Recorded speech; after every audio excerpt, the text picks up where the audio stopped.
Gratidão em ter você comigo mais uma vez em uma aula de ciências. Aqui é a professora Marisa, tudo bom com você? Hoje nós vamos estudar sobre a reprodução das plantas, tá? Então, acompanha comigo. Vamos abrir o livro Vida e Universo, 8º ano, tá? Me acompanhem. Vocês observam essa imagem aqui, é uma batata doce nascendo um brotinho, que é uma nova planta. As plantas, elas são classificadas em 4 grandes grupos, de acordo com a complexidade e com a presença ou não de algumas estruturas. Então, nós temos as briófitas, as pteridófitas, as gimnospermas e as angiospermas, tá? Briófitas são plantas mais simples, geralmente são pequenininhas, elas não possuem vasos condutores que transportam seiva bruta e elaborada. Seiva bruta é a água e os minerais, seiva elaborada é a glicose produzida na fotossíntese, tá? Então, as briófitas não possuem isso aí. As pteridófitas são um pouco mais complexas do que elas, pois já possuem os vasos condutores. As gimnospermas são mais complexas ainda, pois além dos vasos condutores, produzem também sementes. E as angiospermas são as plantas mais completas, pois possuem vasos condutores, produzem semente e têm flores e frutos, tá? Então, as angiospermas são as únicas que possuem frutos. No ciclo de vida de todas elas, a gente vai ter 2 gerações se alternando. O que significa isso? Isso é chamado de alternância de gerações, onde nós vamos ter uma geração chamada gametófito, ou seja, aquela que produz gametas, e outra geração chamada esporófito, ou seja, aquela que produz esporos. E só relembrando os conceitos de reprodução sexuada e assexuada, sexuada é a reprodução que ocorre com a presença de gametas, que são as células especiais de reprodução ou células sexuais, tá? No caso dos animais, a gente tem o espermatozoide nos machos e os óvulos nas fêmeas, tá? E existem várias formas de reprodução assexuada, que nós já vimos algumas delas, e no caso a gente vai ter alguns seres que se reproduzem através de células também especiais, mas não são gametas, são chamados de esporos. A gente vai ter os fungos que se reproduzem com esporos, a gente tem plantas também. Porém, na maioria das plantas, a gente vai ter o quê? A gente vai ter a alternância de gerações, que é uma geração se reproduzindo de forma sexuada, nasce a plantinha. Aí aquela plantinha vai originar vamos dizer assim, um filhote, que vai se reproduzir de forma assexuada. Mas depois a gente vai observar que existe uma geração que é predominante, tá bom? Daqui a pouco a gente vê isso. Na geração correspondente ao gametófito, gente, esse N, esse 2N, só relembrando, né, daquelas primeiras aulas, N indica que é um indivíduo que possui células diploides na sua formação, que é aquela célula que contém todo o material genético.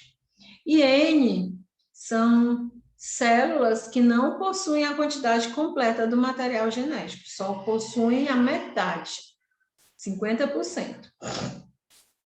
No nosso caso, todas as nossas células são diploides e os nossos gametas são haploides, tá? Então, na geração correspondente ao gametófito, ocorre a produção de gametas por mitose. Atenção!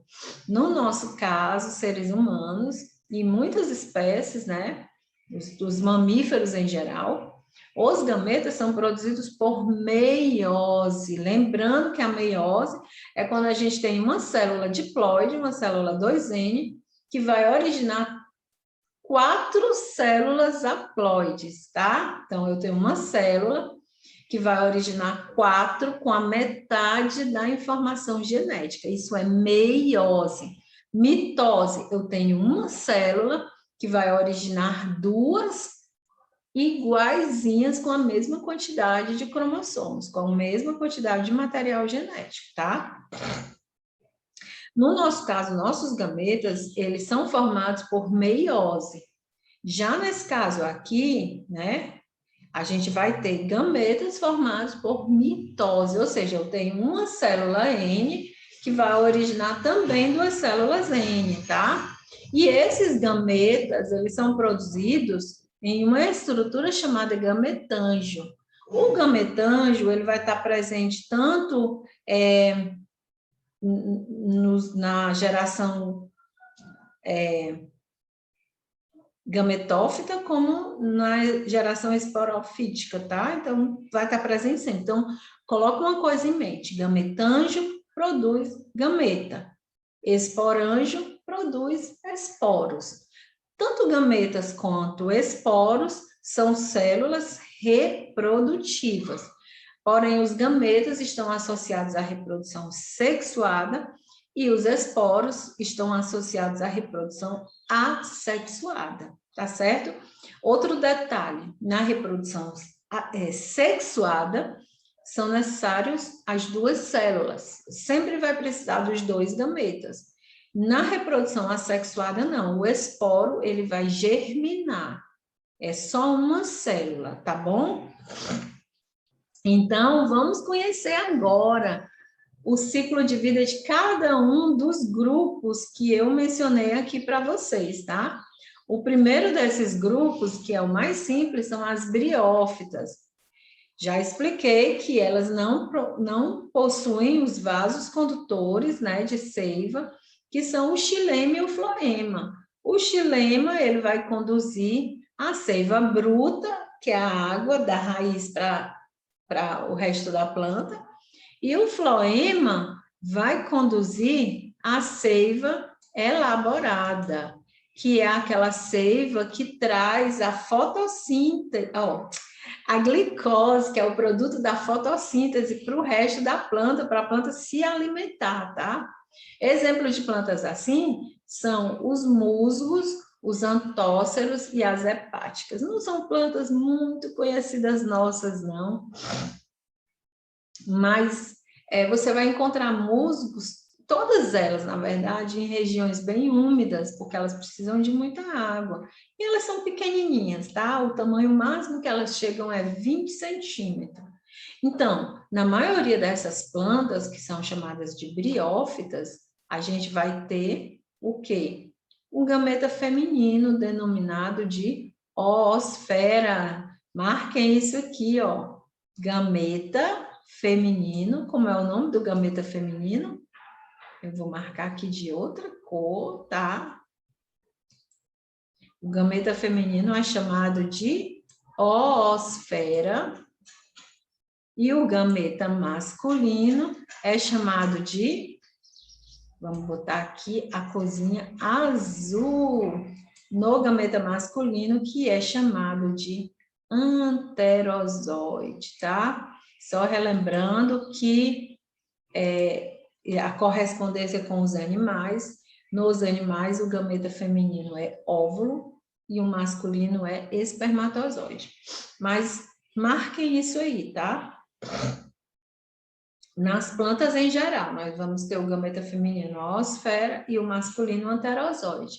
Esses gametas, eles são produzidos em gametângios separados, tá? Gente, o gametângio, para você, né, entender a ideia do gametângio, ele é semelhante no animal ao ovário e ao testículo. Porque o ovário é o lugar em que o óvulo, que é a célula sexual feminina, é produzida. E o testículo é o local onde o espermatozoide é produzido, tá? Então, nós vamos ter aqui 2 gametângios também, tá bom? Precisamos de água para que essa reprodução aqui aconteça. Se essa planta não tiver em um meio aquoso, por isso que ela precisa estar em ambientes bastante úmidos, próximos, assim, de água, tá? Por quê? Porque o gameta masculino dessas plantas, que é o anterozoide, ele é dotado de um flagelo, que é aquela estruturazinha que vai ajudá-lo a se locomover, tá? Mas para ele se locomover, ele não consegue se locomover no seco, então ele precisa da água, tá? Então, a gente vai ter, olha só, aqui a ilustração para a gente entender. Vou até diminuir um pouquinho aqui para vocês entenderem. Nós vamos ter aqui os gametângios, tá? O masculino e o feminino, onde vão ser produzidos a oosfera e o anterozoide, tá? Eles se unem, temos então uma reprodução sexuada, porque temos encontro de gametas, e o encontro de gametas é chamado fecundação, e origina quem? Origina o zigoto, tá? Nos animais também é assim. O zigoto, olha, prestem atenção, os gametas são células, tanto o gametângio quanto os gametas são células haploides, representados por essa letrinha aqui, o N. Quando eles se encontram, eles formam o zigoto, que é a primeira célula. Esse zigoto, ele é uma célula 2N, tá? Porque ele surgiu, ele se originou do encontro dessas duas células. N mais N é igual a 2N, tranquilo? Então, ele traz a metade da informação genética de um lado, a metade do outro, junta e dá a informação genética completa.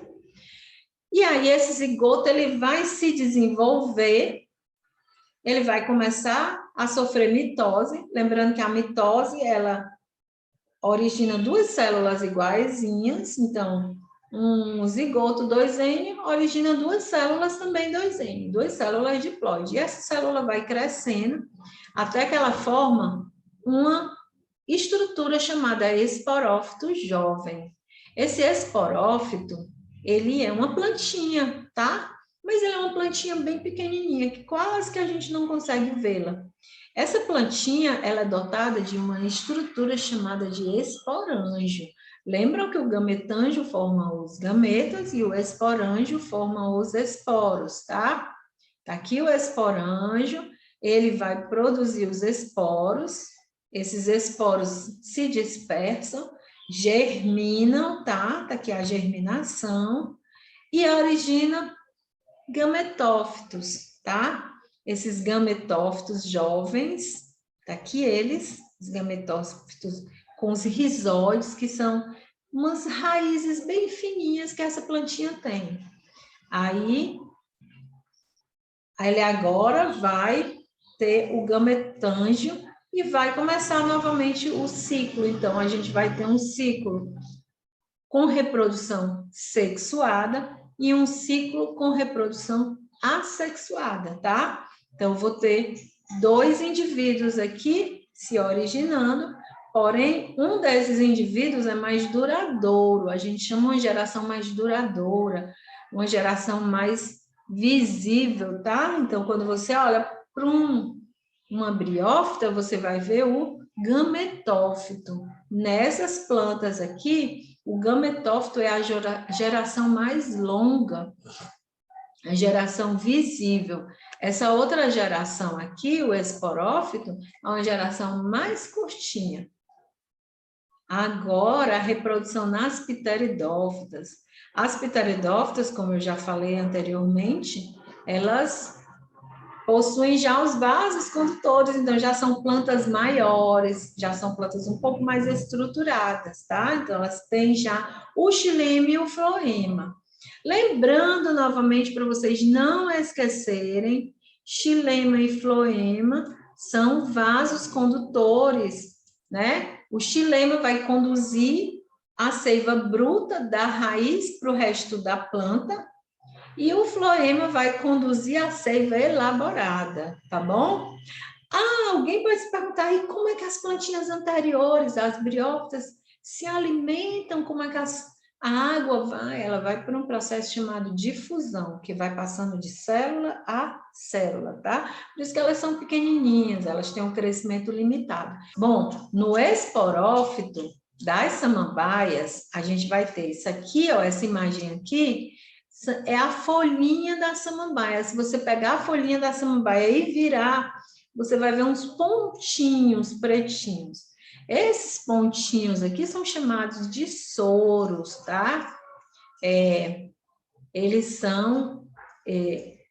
agrupam os esporângios, lembrando que são esporângios, estruturas que produzem esporos, tá?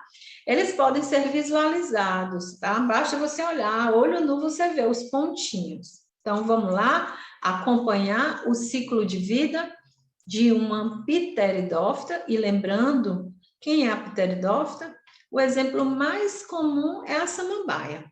Então, vamos lá, vamos iniciar por aqui, tá?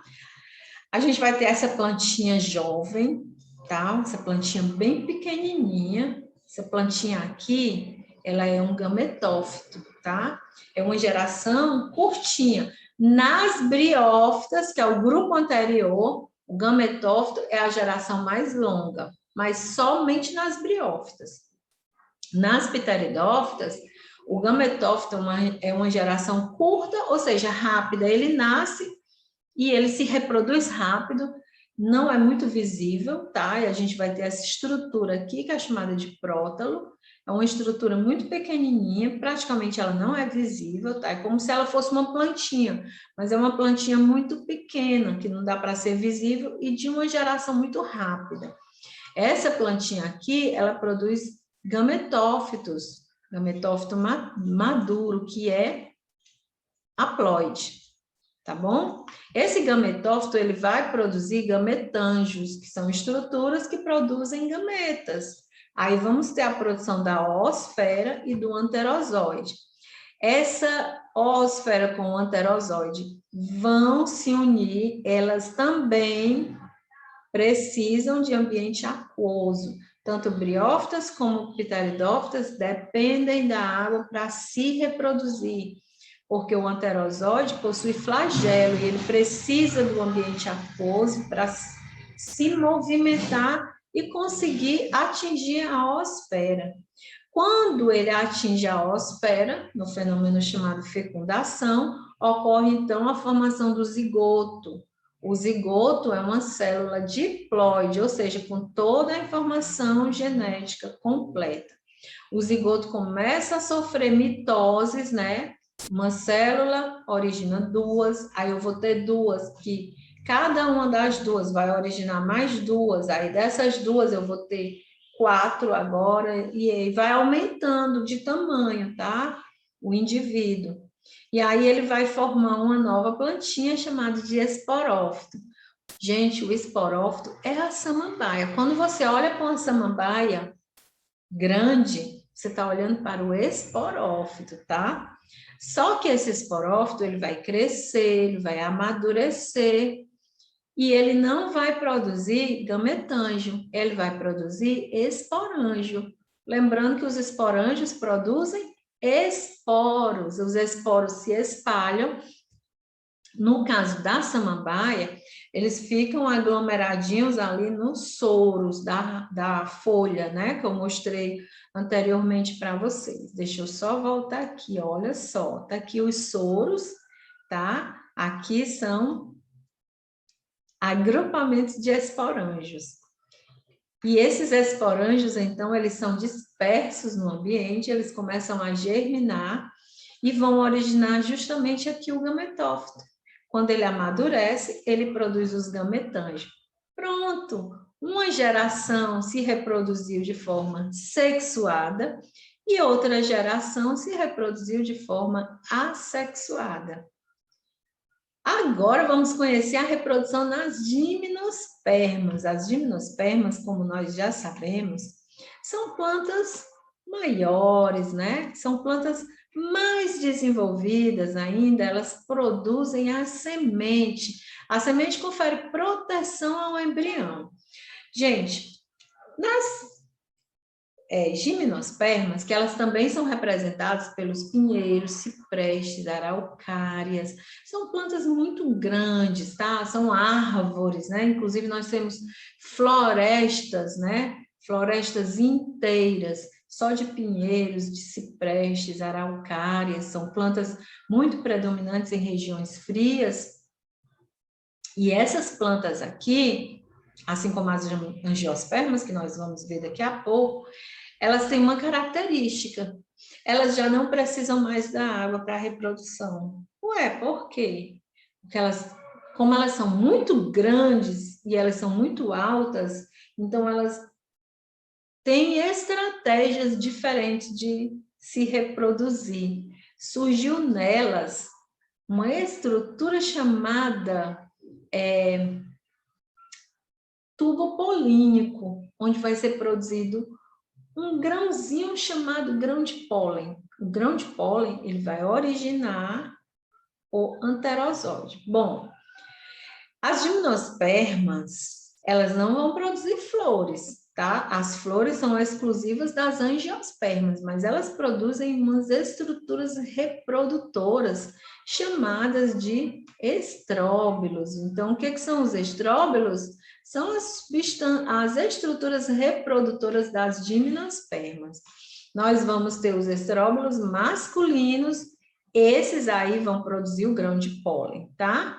E esse grão de pólen, ele é transportado de uma planta para outra através de vento, através da água e através até de animais. No caso aqui das gimnospermas, a gente vai ter esse transporte feito apenas pelo vento. Como são plantas muito altas os estróbilos não são como as flores, que são bonitas, vistosas, cheirosas, produzem néctares, tudo isso atrai os agentes polinizadores, tá? Bom, voltando aqui, os estróbilos femininos são responsáveis pela produção de óvulo. Note que nas plantas a estrutura denominada óvulo não é o gameta feminino, tá? Mas o local onde se abriga a oosfera, que é realmente o gameta feminino, como nós já vimos anteriormente, tá? Vamos ver aqui o ciclo de vida de um pinheiro, para entender como é que as gimnospermas se reproduzem, né, de forma geral. Os estróbilos femininos e masculinos podem estar presentes no mesmo indivíduo ou em indivíduos separados, tá? Os estróbilos masculinos produzem o grão de pólen, esse grão de pólen é levado pelo vento até o estróbilo feminino, e esse processo é chamado polinização, que é o transporte do grão de pólen, tá? Até ele atingir uma estrutura no estróbilo feminino, chamado de tubo polínico, que vai permitir que o pólen chegue até o óvulo, que é o local que abriga a oosfera, tá certo?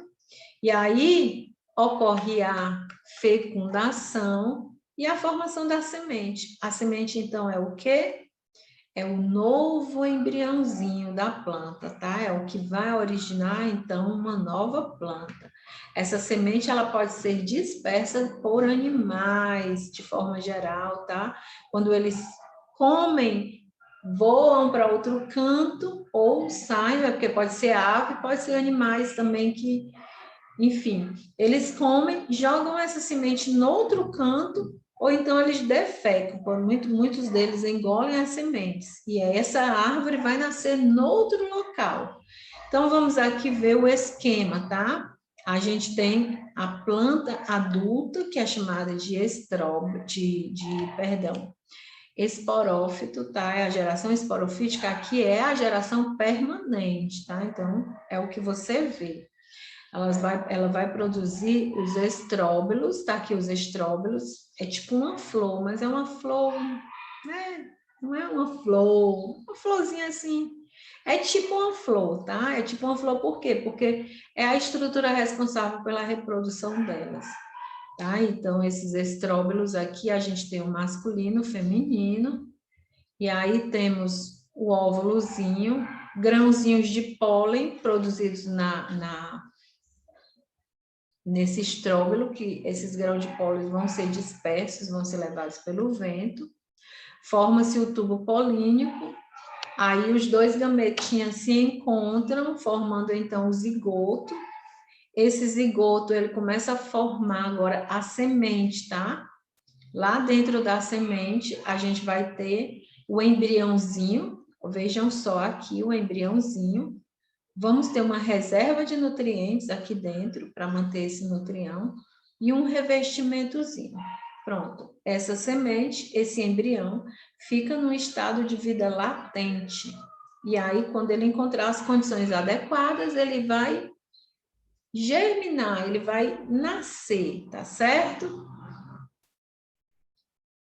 Tais características reprodutivas permitiram que a reprodução das plantas com sementes, que são as gimnospermas e as angiospermas, ocorresse agora de forma independente da água, né? Então, elas não são mais dependentes da água, elas não possuem mais um gameta masculino, que é o anterozoide, com flagelo, né? Temos agora o grão de pólen que pode ser transportado de uma outra forma. Ai, gente, agora as angiospermas, em primeiro lugar, são as plantas completas, né? Porque a gente vai ter vaso condutor, vai ter semente, vai ter flor, vai ter fruto. Tá, é completa. E outra coisa também, é o grupo de plantas mais abundante. Praticamente todas as plantas que você conhece são angiospermas, tá? Briófitas são aquelas muito pequenininhas, né, os musgos. Pteridófitas são somente as samambaias e avencas. Gimnospermas são aquelas plantas muito altas, elas não têm fruto, têm semente, mas não tem fruta. Então, a gente tem pinheiros, araucárias, ciprestes, sequoias. E o resto é angiospermas, tá? Então, a gente vê aqui, ó, uma flor do maracujá. Que flor linda! Eu não sei se alguém já teve a oportunidade de ver essa flor. Eu já tive, tá? É uma flor lindíssima, uma flor belíssima. E esse aqui é o fruto do maracujá.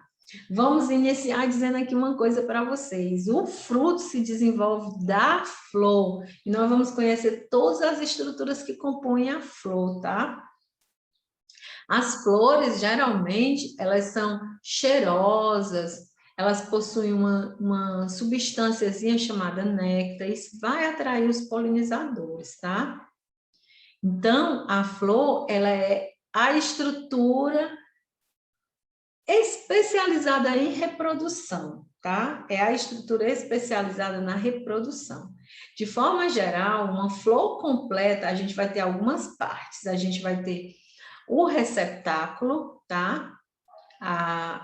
Uma extremidade dilatada chamada pedúnculo, né? Que vai segurar essa florzinha no caule, tá?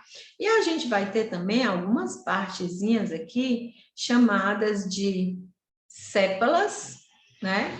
E pétalas. As sépalas, elas são assim, tipo um cálice verdinho na flor, e as pétalas são essas estruturas, essas folhinhas modificadas que geralmente são coloridas, cheirosas, tá?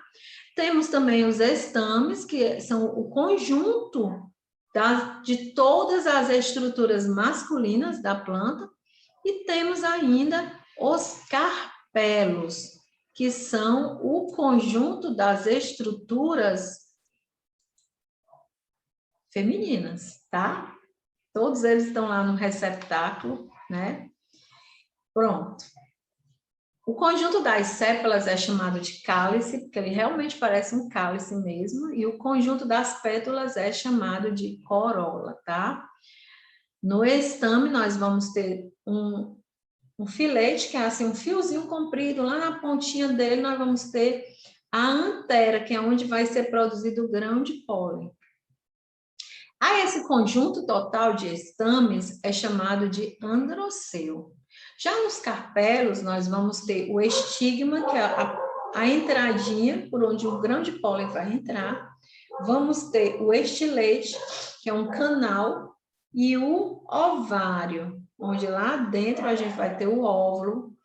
Dentro do óvulo, a gente vai ter a oosfera, que é o gameta realmente, tá?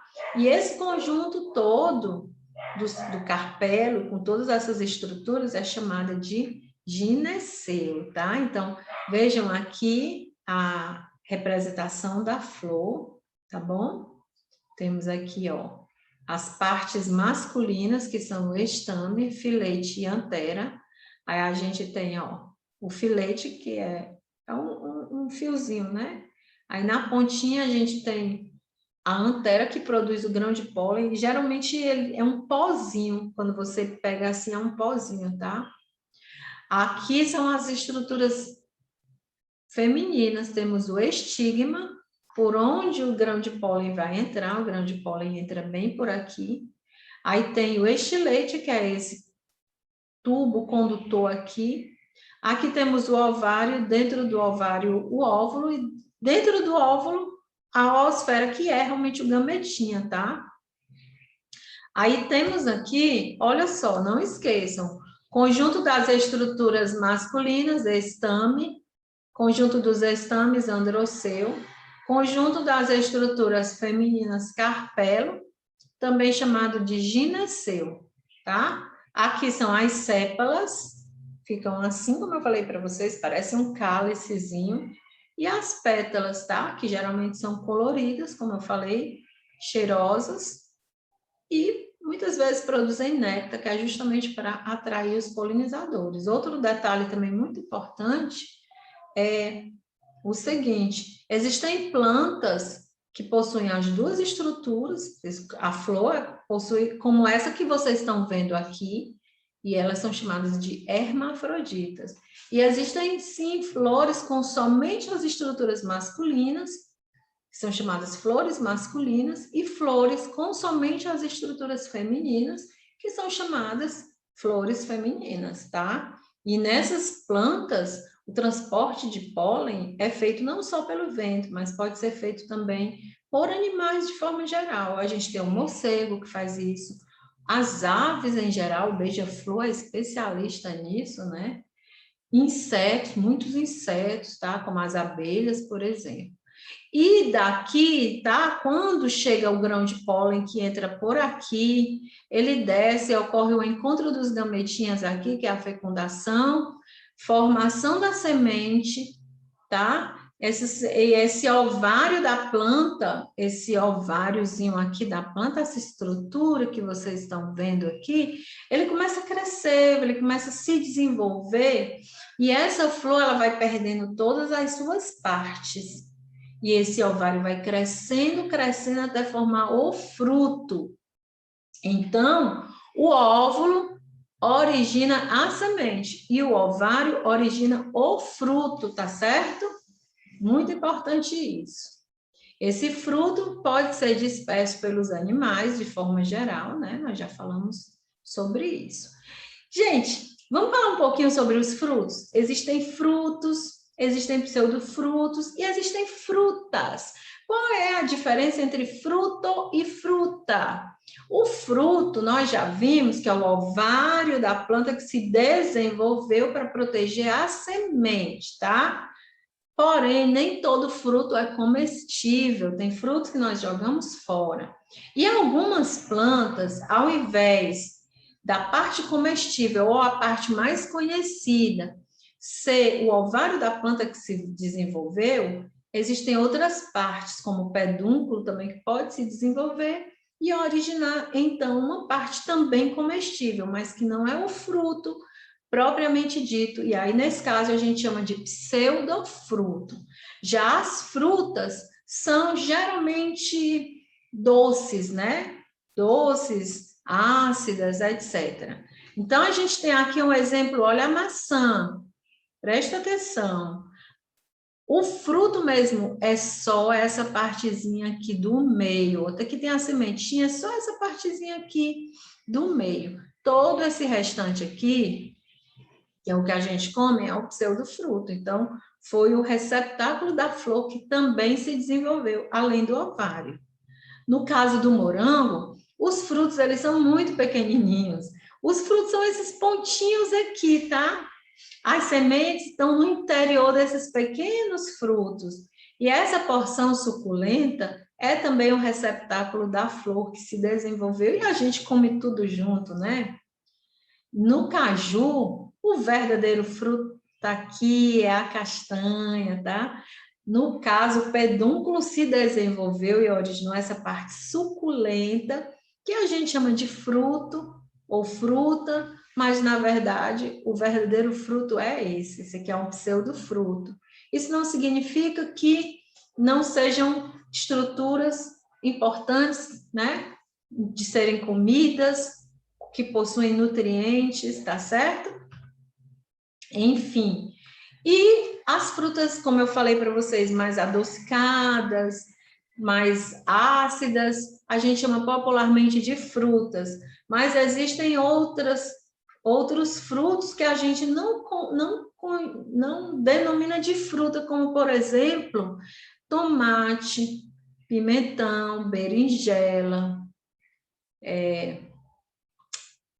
e muitos outros, né? A gente tem o pepino e muitos outros.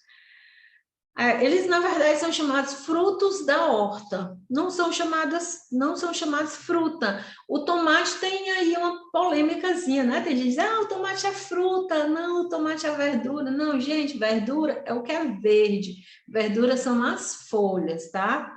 Aqui a gente chama de vegetais em geral, tá certo? O tomate, pimentão, berinjela, etc. Tá certo? Então, os frutos, né, podem ser classificados em carnosos ou secos. Os frutos carnosos são aqueles cuja parede do ovário ela acumula muita água e se torna suculenta. Durante seu amadurecimento, eles podem sofrer uma série de modificações, como alguns frutos absorvem, acumulam mais reservas de açúcares, né? Alterações de cor. Aí a gente vai ter como exemplo de frutos carnosos, manga, abacate, goiaba, essas frutas em geral, né? Já os frutos secos, eles não acumulam água, por isso que eles ficam sequinhos, tá? São exemplos de frutos secos, os feijões, as nozes, os cereais, tá? Como o trigo, milho, arroz, etc. Já as sementes, como eu falei antes, né, são as estruturas que abrigam o embriãozinho numa forma de vida latente. O que é que significa isso? Ele tem ali as condições de vida, mas ele só vai germinar quando ele encontrar o ambiente necessário, né? Água, solo, luz solar, etc. E a gente vai ter na semente uma estrutura, né, um envoltório, chamado endosperma, e dentro a gente vai ter o embriãozinho com umas folhinhas que vão servir de reserva nutritiva para esse embrião, principalmente quando ele estiver germinando. Essas folhinhas são chamadas de cotilédones, tá bom? Existem algumas angiospermas que só possuem um cotilédone, e existem outras que possuem 2 cotilédones, tá certo? Então, eu quero que vocês leiam, deem uma lida nesse texto aqui, o ciclo de vida de uma angiosperma. Eu já falei nessa aula sobre o processo da polinização, tá certo? Aqui é só uma exemplificação de uma abelhinha fazendo esse transporte do grão de pólen, né? Até ele chegar na flor, tá? Aqui nós temos o estigma da flor, que é aquela estrutura por onde o grão de pólen vai entrar, tá certo? E lá dentro da flor, então, aqui o tubo polínico, aqui a gente tem a oosfera, né? Aqui todo é o ovário, e após o processo de fecundação, vai acontecer o desenvolvimento desse ovário com a consequente formação do fruto. Não esqueçam, o ovário origina o fruto e o óvulo origina a semente. Muito obrigada pela atenção de todos, um grande beijo e nos encontramos na próxima aula.